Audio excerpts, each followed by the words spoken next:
কিভাবে আপনি প্রাকৃতিক উপায়ে আপনার ছোট ট্যাঙ্কটি পরিষ্কার রাখতে পারেন সেটির একটি এক্সপেরিমেন্ট ভিডিও ক্লিপ তৈরি করা হয়েছে। সেখানে একটি ট্যাঙ্ক নেওয়া হয়েছে যে ট্যাঙ্কটিতে শ্যাওলা বা এলজি দ্বারা পুরো আবৃত রয়েছে এবং একদম খোলা।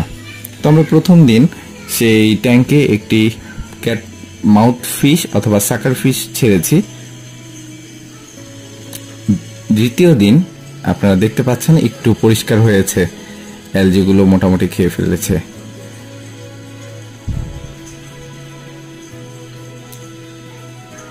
এবং তৃতীয় দিন আরো অনেক পরিষ্কার হয়েছে এবং ধাপে ধাপে চতুর্থ দিনেও দেখবেন মোটামুটি আরো অনেক পরিষ্কার হয়ে যাচ্ছে।